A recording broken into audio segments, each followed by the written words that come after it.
when you first heard it, you were like, come on, that's conspiracy. Because, I mean, who names something Agenda 21? I mean, when I flew into the Seattle airport one night, and the Department of Homeland Security actually paints their helicopters, I'm not kidding, black. And I'm like, come on, guys. Really, you've got actual black helicopters? So I didn't believe it. And we started doing our research, and it's so overwhelmingly out in the open, you can't believe that nobody else is looking. For everyone here tonight not familiar with Agenda 21, I would suggest that this is the beginning of your learning curve, not the end. Good evening, I'm Rosa Corey. I'm the Executive Director of the Post-Sustainability Institute.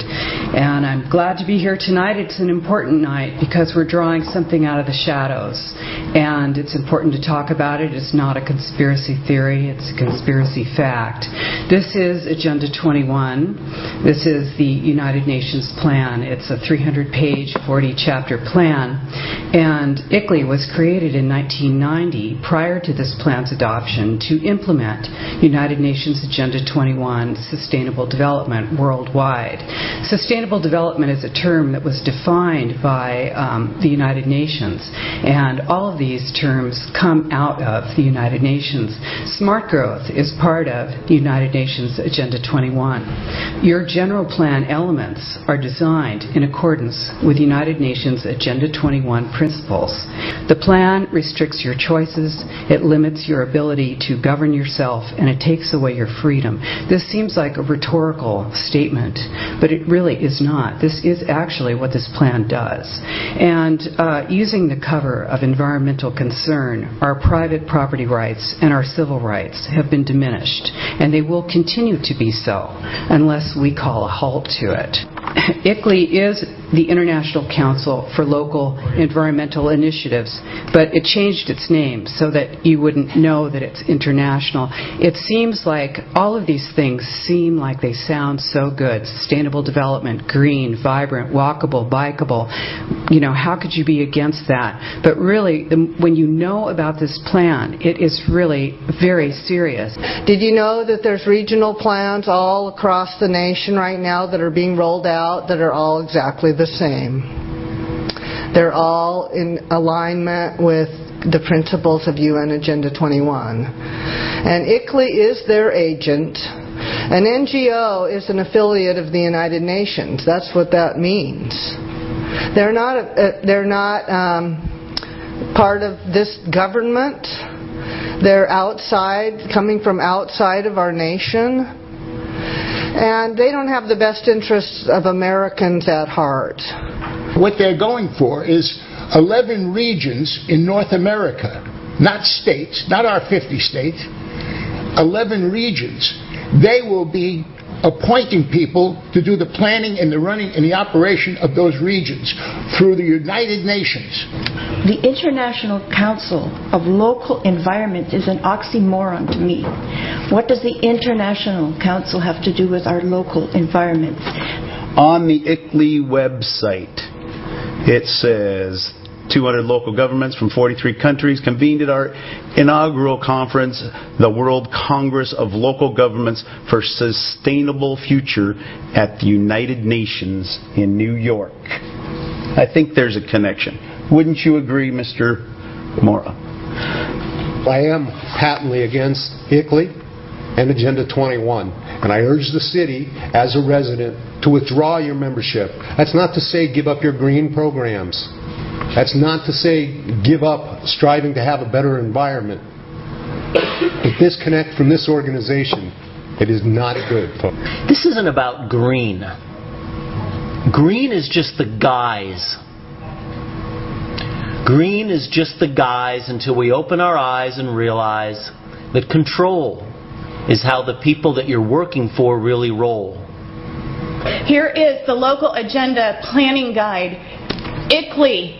Local Agenda Planning Guide, ICLEI. If you open this up, it's from Maurice Strong. It talks about the United Nations. It talks about Agenda 21. This is it. You cannot deny that they are not connected.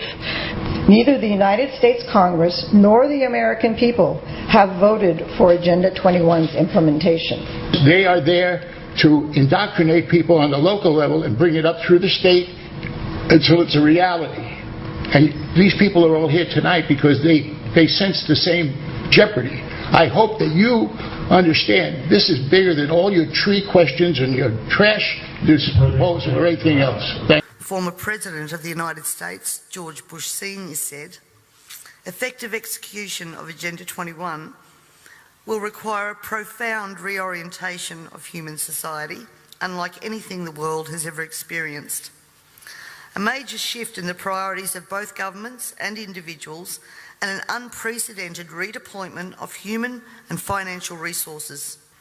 Dixie Ray, former Washington State Governor and Assistant Secretary for Oceans and International Environmental and Scientific Affairs, stated, Agenda 21 seeks to establish a mechanism for transferring the wealth from citizens to the third world. Fear of environmental crisis would be used to create a world government and UN central direction. This segment of our society, who fear one world government and UN invasion, through which our individual freedoms will be stripped away, would actively work to defeat any elected official who joined the conspiracy by undertaking Agenda 21. So we will call our process something else. We will call it comprehensive planning or growth management or smart growth. We ended up with sustainable development. Sustainable development has become the popularized expression for Agenda 21.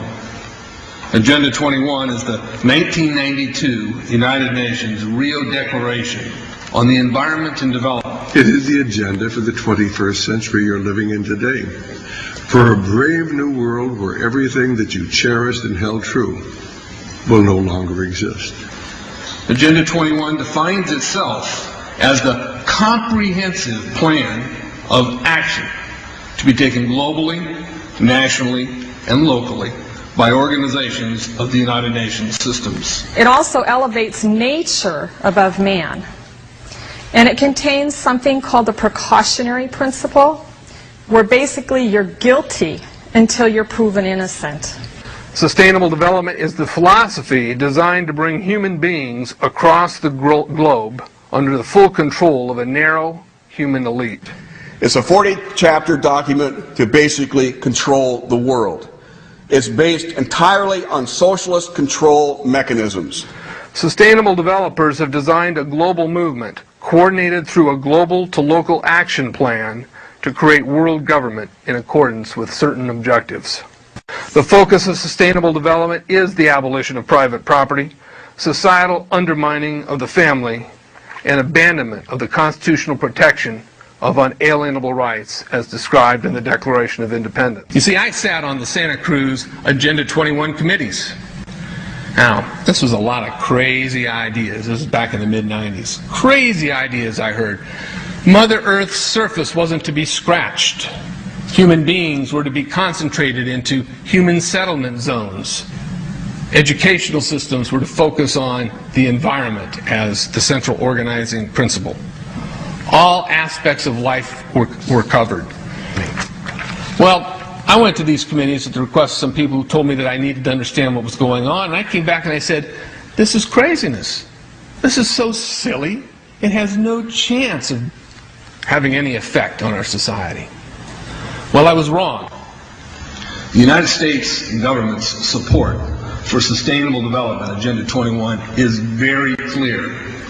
In 1992, while the Rio Conference was going on, George Bush, then president, was there where he executed the Agenda 21 protocols on behalf of the United States and brought it back to Washington, D.C. Within a year, Bill Clinton, by executive order, no congressional review, established the President's Council for Sustainable Development. In Santa Cruz, we've got a 2-lane freeway system. We need 4, but what we're getting is hundreds of millions of dollars of federal money to take a dilapidated rail line that Southern Pacific wants to put in the hands of somebody else so that a commuter line can be built along the railroad track. That'll be followed by 14-story buildings where people will live and stack them and pack them units, where developers or so-called sustainable developers will build these high rises with federal dollars. It's a partnership between selected developers building this new world order and the government using the American taxpayer dollars in order to do it. This is a map of the Wildlands Project. To explain the map, the red are areas that are to be off limits to human beings. No resource development, no human activity. If you live there, you won't. Coming up, if you don't live in a major metro area, you might want to pack your bags. Years ago, moving to the suburbs was a sign that you were making a better life for yourself and your family. But our next guest details a government report suggesting there may be a long-term plan to change all that for you. The effort to, quote, Manhattanize America. If you live in the suburbs, don't get too comfy. Our next guest says the Obama administration has plans to push Americans slowly but surely out of the burbs and into the big cities as a means to, quote, spread the wealth around. The yellow areas are the areas for major control of all human activity. If you live there, you won't. The black areas, the black dots, are the smart growth zones. That's where human beings are to be stacked and packed in small living units along rail tracks. Notice, the barbed wire faces in, not out. All right, we're going to go ahead and get out here. Take a look at this a little closer. Stick with me. Okay.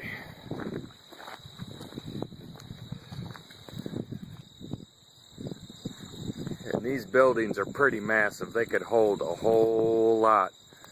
Basically, there's 1, 2, 3, 4, all the way down there. There's another one over there and one in front of that. So there's 6 big buildings. And then you notice each of the doors are numbered. W01, W02, W03, warehouse being labeled E-211. And again, we'll get a closer look at the barbed wire here.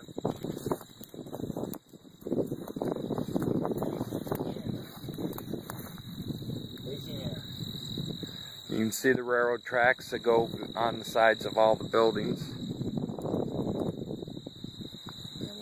And it's pretty much been covered by a lot of people. You see the sign out there, hopefully, that says Homeland Security for the T-Don Hutto Residential Center. And so there it is. It's been designated as a FEMA camp in time of civil unrest or declared emergency.